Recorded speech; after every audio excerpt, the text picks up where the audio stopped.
Queridos, a reflexão de hoje será breve.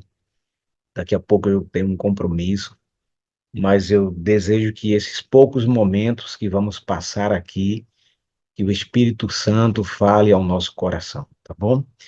Quero convidar você a tomar aí a palavra de Deus, a poderosa palavra de Deus. Vá ao livro, a carta de Paulo a Filemon. Para facilitar você que está aí, é só você achar o livro de Hebreus, o livro de Hebreus.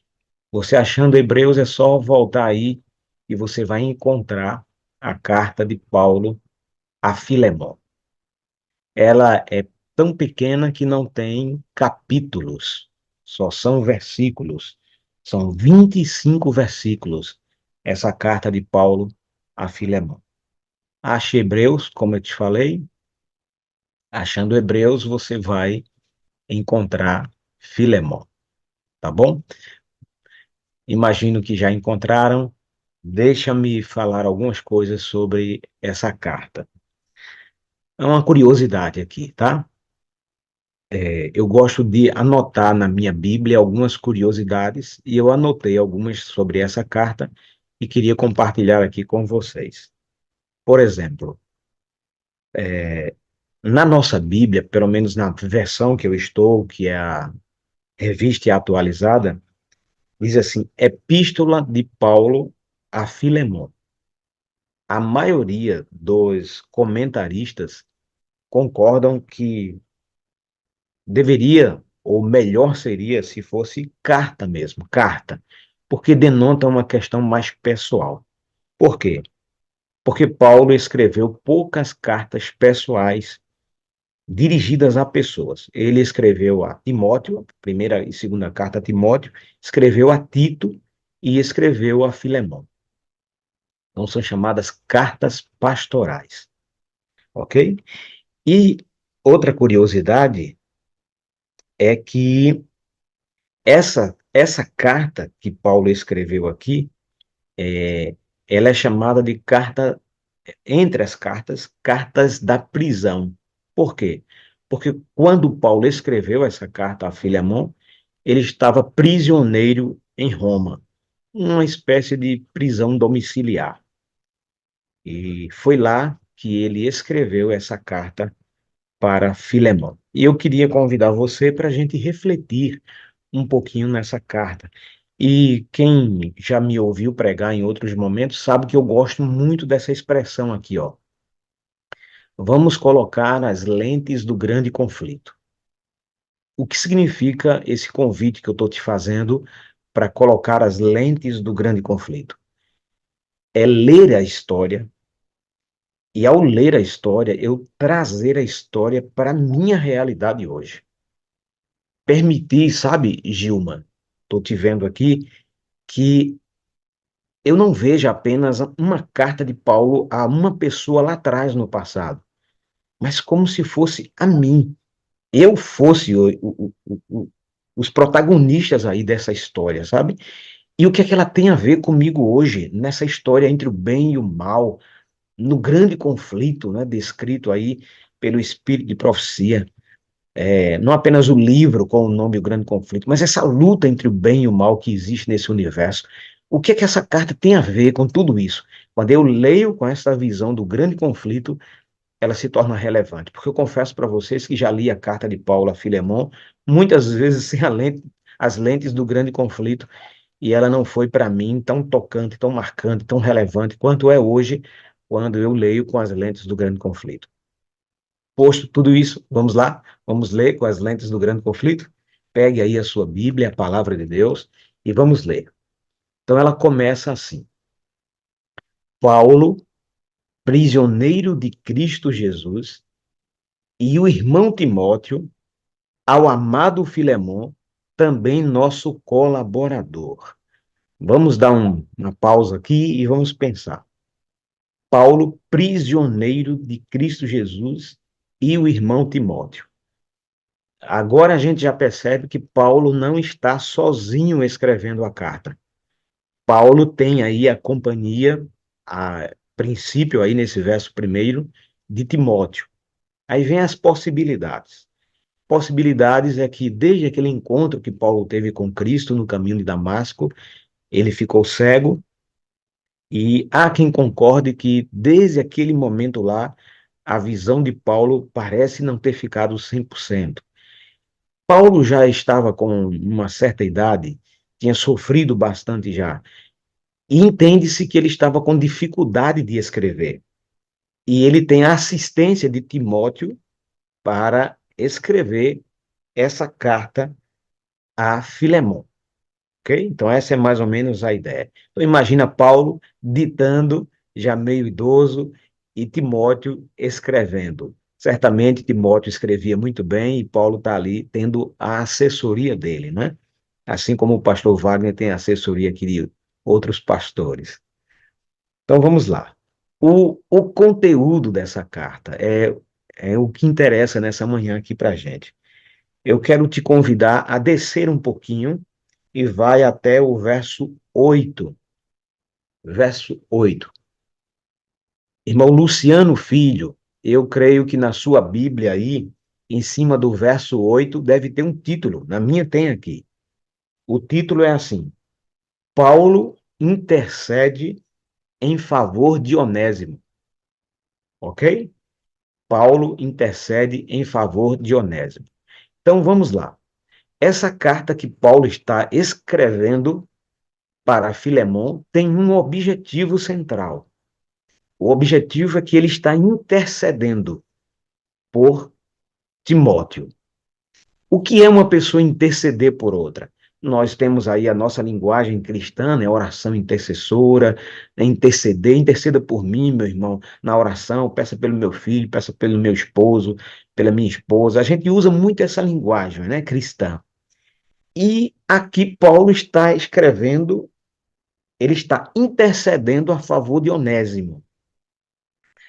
E aqui a palavra interceder, ela tem uma conotação de mais ou menos assim: olha, vê se você faz alguma coisa.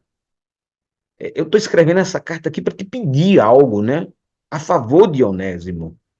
É interceder nesse sentido, sabe? De se colocar ali entre Paulo e Onésimo para resolver alguma coisa que estava acontecendo entre eles dois. Deixa eu abrir um parênteses aqui, não tem nada a ver com a carta de Filemon aqui, de Paulo a Filemon. Mas deixa eu colocar algo aqui para você. Muitas vezes na vida, a gente precisa de ajuda. A gente precisa que alguém interceda por nós. E o ser humano, ele, entre as mazelas que o ser humano sofre, gente, uma delas é o orgulho. Às vezes a gente está precisando de ajuda, mas o orgulho impede, bloqueia de você se humilhar diante de alguém, diante de uma pessoa, e você expor aquela sua necessidade, abrir o coração e dizer, por favor, faz alguma coisa por mim. Mas eu queria pedir nessa manhã que o Espírito Santo quebrasse todo o nosso orgulho, e se há alguma necessidade, você tem alguma necessidade pessoal, particular, e você conhece alguém que pode interceder por você, pode te ajudar, querido, querida, baixa a guarda desse orgulho, deixe o Espírito Santo quebrantar o seu coração e você peça ajuda. Não tem desmérito nenhum, né? Você não vai perder nada, pelo contrário, você vai ganhar muito. E como eu tenho lidado muito com, nas segundas-feiras eu atendo lá no escritório do pastor Kennedy, na central aqui do Recife. Ele me cedeu a sala dele lá. E na segunda-feira, pela manhã, eu faço alguns atendimentos. Me formei em psicologia aqui em Recife, na Uninasal, e esses dias me passou uma situação muito interessante. Na hora que eu estava chegando na sala para fazer atendimentos, uma pessoa mandou uma mensagem dizendo que teve dificuldade devido às chuvas aqui em Recife e não ia poder chegar. Então eu aproveitei e fiquei ali na frente da igreja central. Quem conhece sabe que tem a escola adventista bem em frente. Fica um movimento de gente ali muito grande, muita gente me conhece, vai passando muita gente. Oi, pastor. E uma pessoa parou para falar comigo. E aí nós batemos um papo, conversamos um pouquinho, E no diálogo, a pessoa começou a abrir o coração para mim e disse assim: Pastor, o meu pastor distrital, conversei com ele há um tempo atrás e ele disse assim: procure ajuda, procure ajuda. Eu relatei para ele uma dificuldade minha pessoal e ele disse: procure ajuda. E eu perguntei, ele me contando, eu perguntei: pastor, quem eu procuro? Ele disse: eu vou recomendar uma pessoa para você procurar. E aí, o pastor distrital recomendou uma pessoa e ele nunca procurou essa pessoa. Eu disse: mas por que você não procurou? Ele disse: ah, pastor, meu coração é muito orgulhoso. E eu fiquei pensando: eu procurar essa pessoa? Eu vou procurar nada. Essa pessoa não tem nada para me acrescentar, não. E hoje, pastor, eu reconheço que esta pessoa que o pastor recomendou, se eu tivesse procurado, queridos, a gente não está aqui colocando o ser humano como solução do problema de outro ser humano. Não é isso. É que Deus habilitou, capacitou algumas pessoas para ajudar outras. Isso é fato. E ele reconheceu, ele disse: se eu tivesse procurado ajuda, pastor, eu não estava na condição que eu estou hoje. E ele começou a chorar. Eu dei um abraço nele, eu disse: olha, mas nunca é tarde. O que você acha de procurar, então? Ele disse: eu acho que eu vou procurar, eu vou engolir o meu orgulho e eu vou procurar. A única questão que eu queria colocar aqui é que ele procurou, mas se tivesse procurado antes, o prejuízo teria sido menor. Então, se eu estou falando com alguém aqui na sala 57, ao vivo agora, ou alguém se conectou através do YouTube, e você tem uma necessidade, e você conhece alguém que pode te ajudar, ou alguém indica uma pessoa que pode te ajudar, e talvez você ache que essa pessoa indicada não vai poder te acrescentar nada, pega o teu orgulho, guarda ele. E Deus pode usar qualquer pessoa para te abençoar e tirar você da situação que você está. Deus tem métodos incríveis. Deus usa pessoas pequenas, gente, para fazer coisas enormes, extraordinárias. Deus faz coisas pequenas extraordinariamente. Pode acreditar no que eu estou te falando aqui, tá bom? Então vamos voltar aqui. Então Paulo agora começa a interceder a favor de Onésimo. Quem é Onésimo, pastor Edmir? Onésimo, ele é um escravo. Vamos ler o texto aí, ó. Verso 8. Acompanhe comigo aí, pegue sua Bíblia, verso 8. Eu preciso que você entre na história comigo com as lentes do grande conflito. Não esquece disso. A pergunta que você tem que fazer em sua mente é: o que essa carta de Paulo a Filemon tem a ver comigo? Onde é que no grande conflito entre o bem e o mal, essa história tem a ver comigo aqui, pastor Edmir? Tem a ver com você aí, Maria Railda. O que é que essa carta tem a ver contigo, tá? Pensa nisso aí. Vamos ler o verso 8. Pois bem, é Paulo falando a Filemão. Pois bem, ainda que eu sinta plena liberdade em Cristo para te ordenar o que convém, veja, Paulo, pela intimidade que ele tinha com Filemão, pela autoridade pastoral que Deus deu a ele, ele diz assim: eu bem que tinha plena liberdade e autoridade para dar uma ordem para você, faça assim, mas eu não quero fazer isso. Não é a minha forma de trabalhar. Aí ele diz aqui: prefiro, todavia, fazer em nome de quê, gente? Em nome do amor. Sendo o que sou, Paulo, o velho, agora até prisioneiro de Cristo Jesus, sim, solicito-te em favor de meu filho Onésimo, que gerei entre algemas. Ele antes te era inútil, atualmente, porém, é útil a ti e a mim. E ele diz aqui o seguinte, ó: eu o envio de volta em pessoa, quero dizer, o meu próprio coração. Eu queria conservá-lo comigo mesmo, para, em teu lugar, me servir nas algemas que carrego por causa do evangelho. Nada, porém, quis fazer sem o teu consentimento, para que a tua bondade não venha a ser como que por obrigação, mas de livre vontade. Eu poderia falar do livre-arbítrio aqui, mas não dá tempo. Eu tenho um tempo limitado hoje. Mas vamos lá. Verso 15. Pois acredito que ele veio a ser afastado de ti temporariamente. Mais uma vez eu poderia tocar aqui que eu não acredito no acaso, eu acredito que todas as coisas cooperam para o bem daqueles que amam a Deus. Eu poderia citar aquela velha frase que eu gosto de citar, que há certas coisas na vida que elas têm que acontecer, porque se elas não acontecerem, outras não acontecerão. Paulo está dizendo aqui, ó, ele não veio a se afastar de ti por acaso, não foi o acaso,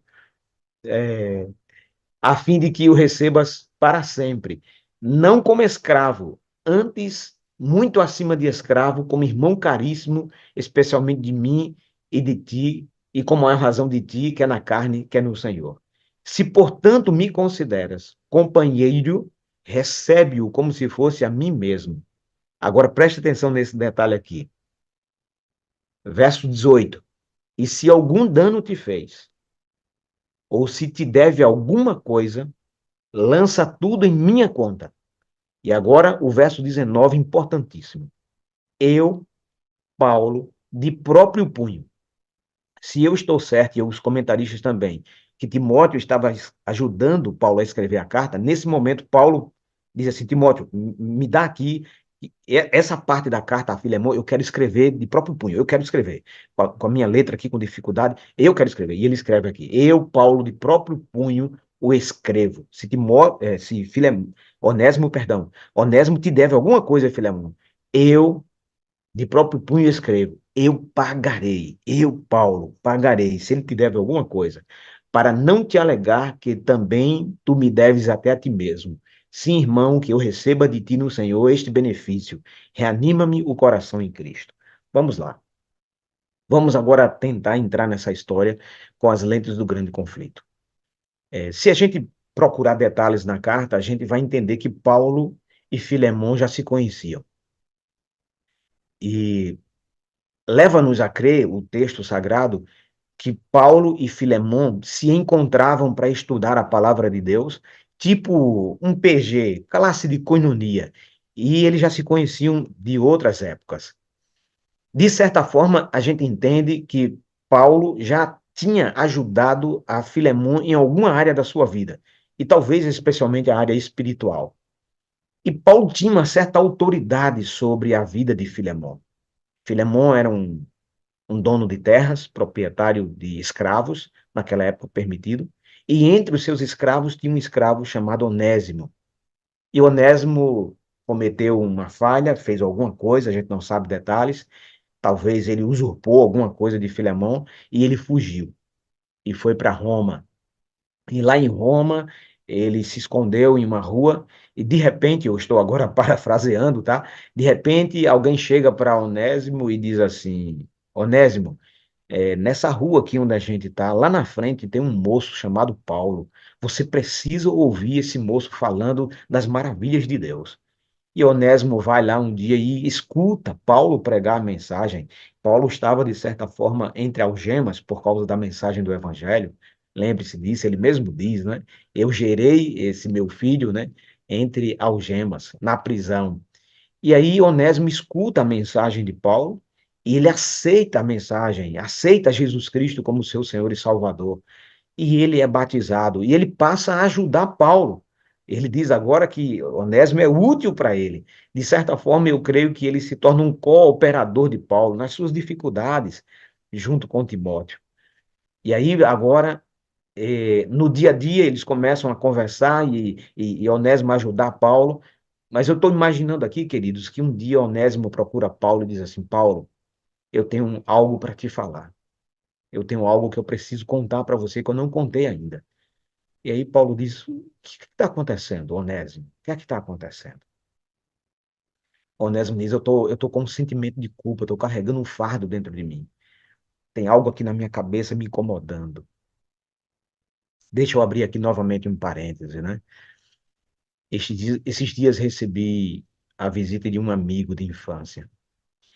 E no bate-papo com ele, teve uma hora que ele parou e disse assim: Edmir, eu preciso falar algo para você. E isso vem me incomodando há muito tempo, a minha mente me incomodando, e ele começou a chorar. Eu parei, fiquei observando, calado, quieto, deixei ele se recuperar, e ele disse: Olha, é algo que eu já pedi perdão a Deus, é algo que eu já. Eu sei que Deus me perdoou, mas isso me incomoda, rapaz. Eu preciso abrir meu coração. Eu disse: se você tiver confiança em mim, sentir essa necessidade, creia que Deus te perdoou, mas se você sente necessidade, pode abrir o coração, pode confiar em mim. E ele fez: eu estou aqui exatamente para isso, eu não aguento mais, eu estou me sentindo miserável, um pecador. Aí começou a dar adjetivos que eu não vou usar aqui para vocês, mas vocês podem imaginar, se desqualificando totalmente por causa disso que estava na sua mente. E ele começou a contar para mim, chorando copiosamente, uma falha que ele cometeu lá no passado, sabe? E aí eu queria dizer para você, eu estou vendo aqui, Ariadna Viegas, é isso? Ariadna, eu nessa área de psicologia, eu tenho encontrado pessoas que não conseguem se perdoar, sabia? Elas reconhecem que foram perdoadas por Deus, elas às vezes reconhecem que foram perdoadas pelo semelhante, pediram perdão e a pessoa perdoou, mas elas não conseguem se perdoar. É incrível. Ó, entendem que Deus perdoou, entendem que o semelhante perdoou, mas não conseguem se perdoar. Eu não sei qual era o caso de Onésimo, eu estou aqui levantando hipóteses, inclusive, mas é possível que ele não tinha paz, ele sabia que tinha falhado, ele precisava do perdão de Deus, ele precisava do perdão de Filemon, ele precisava ter paz, sabe, na consciência dele, e ele chega para Paulo e diz: Paulo, eu preciso de você, eu preciso da sua ajuda. E aí Paulo diz: eu vou te ajudar. Eu vou, Filemon é meu companheiro, é meu amigo, e eu vou escrever uma carta para ele. Você vai levar essa carta, tipo carta de liberdade, sabe? Eu acho que é euforia, que chama, ou alforria, se não me salvo engano agora. Eu vou escrever para Paulo e eu vou ajudar você. E ele começa a escrever a carta para Paulo. E ele é muito para Filemão, e Paulo é muito sábio. Ele começa a relembrar, né, algumas coisas sobre eles dois. Eu imagino para quebrar o clima, preparar o coração.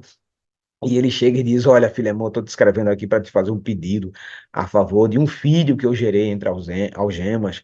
E ele já foi útil a você, agora ele é útil a mim. Só que tem um detalhe: ele é um escravo fugitivo. E sabe, irmã Vera Portes, qual era a punição de um escravo fugitivo? Plínio, que é um comentarista, ele disse: se um escravo estivesse levando algo numa bandeja para o seu senhor, e esse objeto, a água, ou o suco, ou qualquer coisa que ele estivesse levando numa bandeja, caísse, ele era punido, e muitas vezes de morte. Havia muita rigidez nessa época. E um escravo fugitivo, quando ele era encontrado, sabe qual era a punição dele? A morte, para que outros escravos não imitassem. E Onésimo carregava dentro de si um sentimento de culpa muito grande, e embora corresse o risco de morrer, mas ele queria o perdão. Ele queria o perdão. Mas é claro que ninguém quer morrer. No íntimo, ninguém quer morrer. E Paulo escreve dizendo assim para Filemon: Filemon, se Onésimo te deve, e agora olha as lentes do grande conflito aqui. Se Onésimo te deve alguma coisa, coloca tudo em minha conta. Eu pagarei. Quando eu li isso, Paulo dizendo eu pagarei, queridos, eu me lembrei de 1 Pedro. 1 Pedro, capítulo 1, a gente não precisa ler, só anota aí, depois você lê. 1 Pedro 1, 18 e 19, Pedro está dizendo que a nossa salvação custou um preço. E não foi um preço baixo, não. Não foi um preço qualquer, não. Nós fomos comprados pelo sangue de Jesus Cristo. Amém?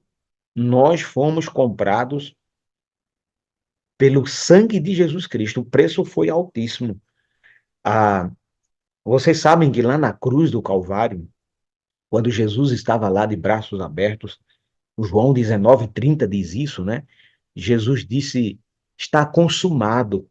Os comentaristas dizem que ele estava dizendo ali, tetelestai, está pago. O que é que estava pago lá na cruz do Calvário? A minha dívida, a sua dívida.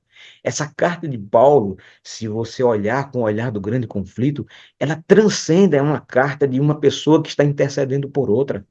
Essa carta está falando que existe alguém que está intercedendo no céu por mim e por você, que pagou a minha dívida espiritual e a sua dívida. E do mesmo modo que Paulo escreve para Filemão, dizendo: Filemão, se Onésimo te deve alguma coisa, eu, Paulo, pagarei. Essa carta me faz pensar no grande conflito que existe nesse universo e que na hora em que meu nome vai passar pelo juízo, e por causa dos meus pecados eu vou ser condenado, Jesus chega para o seu pai e diz: Pai, só um minuto, eu pago a dívida do pastor Edmir, eu pago, o Tetelestai, eu pago. Ah, eu não sei você, mas quando eu leio essa carta com o olhar do grande conflito, e eu penso nas inúmeras besteiras que eu já fiz na vida, e às vezes no peso que isso me causa na consciência, e eu leio essa carta de Paulo a Filemão, quando Paulo diz assim: eu pago, e eu olho para a cruz do Calvário, e eu escuto pela fé Jesus dizendo: Tetelestai, está pago, eu sinto paz, eu sinto paz. E aí eu queria falar para você, nessa manhã, que tem dívidas espirituais, dívidas, você que conhece, você que se conhece, você que sabe quão longe você já foi de Deus na vida, você sabe que você já foi perdoado, perdoada, mas vez por outra é consumido ou consumida pela sensação de mal-estar, de ter cometido um erro, um pecado no passado. Já conversei com jovens que na sua juventude engravidaram e escondido dos pais abortaram e até hoje carregam isso na mente e chegam para mim para confessar isso e chorar. Eu tenho que dizer para essas meninas: Tetelestai, está pago. Esse pecado que você cometeu, que a sua família nunca soube, está pago pelo Cordeiro de Deus na luta entre o bem e o mal. Você era para ser condenada, mas você foi comprada pelo sangue de Jesus Cristo, e isso deveria te trazer paz. Pessoas que no passado cometeram falhas, quando não conheciam a Cristo e hoje carregam um fardo, sentimento de culpa, querido, querida, até telestar está pago. Gente que depois que se batizou, prometeu a Deus que não ia mais voltar a cometer os erros do passado, e depois que se batizou, cometeu o erro novamente e vem um sentimento de culpa sobre você.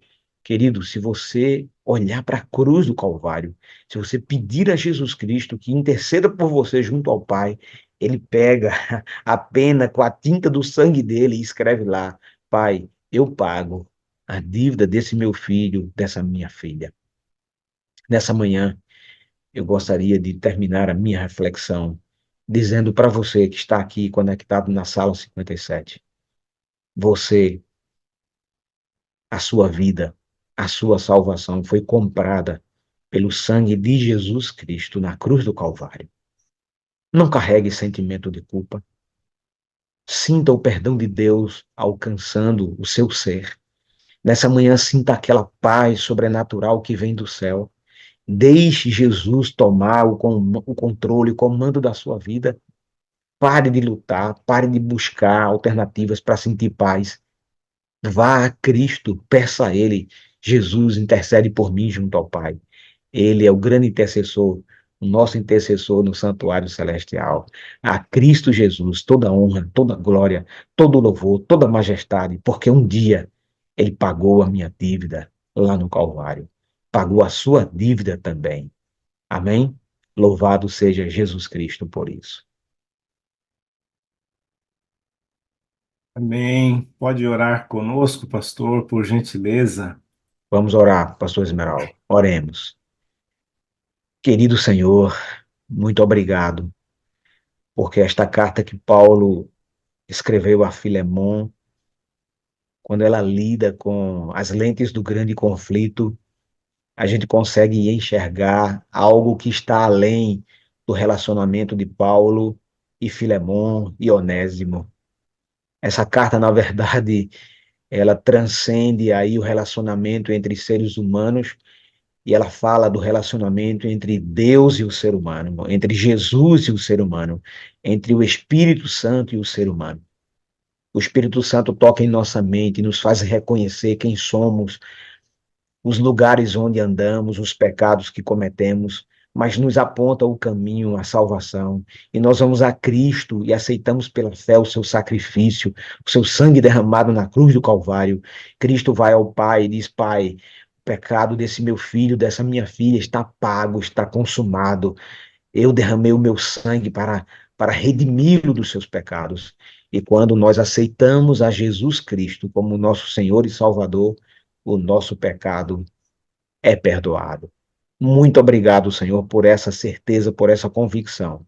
E se há alguém aqui conectado conosco na sala 57, que carrega em seu peito um sentimento de culpa, uma falta de paz, uma angústia por um erro que cometeu no passado, que nessa manhã tenha a convicção plena de que se confessar o seu pecado e o abandonar, o seu pecado está perdoado, está pago pelo Cordeiro de Deus que tira o pecado do mundo.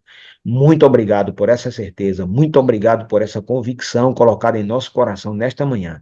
Nós oramos agradecidos em nome de Jesus. Amém. Amém. Amém. Amém. Amém. Muito obrigado, pastorzão. Eu sei que o senhor tem compromisso logo em seguida, mas eu vou fazer só um pequeno comentário daquilo que me ocorreu enquanto ouvia essa mensagem poderosa, né?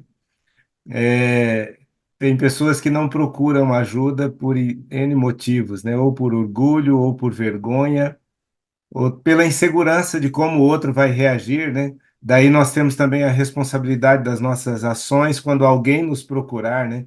Ter o espírito para poder mediar e ter essa ajuda. Eu estava me lembrando também da parábola do bom samaritano, como é parecida, né? Quando ele diz assim: olha, eu vou pagar a dívida dele, e se tiver mais alguma dívida, eu pago também. Porque às vezes nós pensamos assim: puxa, mas eu vivo fazendo dívida, né? Eu vivo fazendo dívida. Seria melhor não fazer a dívida, né, espiritual, mas de qualquer forma, Jesus diz ali, né, eu pago, pode pôr na minha conta, mesmo novas dívidas, né, dívidas do passado, com juros acumulados, e novas dívidas do presente, a gente sempre tem que procurar, não é verdade? Amém. Ele vai Amém. pagar. Que bênção.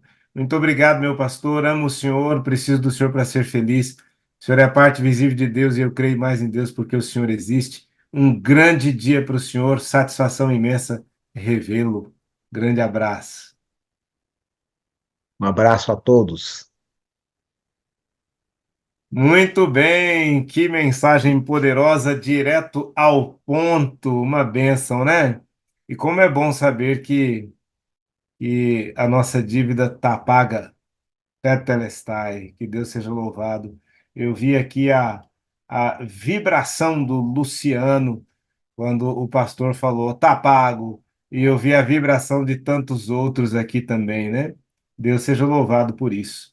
O nosso dia, como já disse logo no começo, ele já começa bom. Então, se o pastor Wagner perguntar, né, seu dia foi bom? Meu dia foi ótimo. Meu dia foi ótimo. E já começou aqui na sala 57. Bom dia com alegria. Bom dia com alegria para você. Com alegria. Bom dia, Bom dia, bom dia, Joel. com alegria. Deus abençoe a todos. Bom dia, com Tenha uma semana abençoada. Deus abençoe. Bom dia com alegria. Dá uma bom dia com alegria. alegria.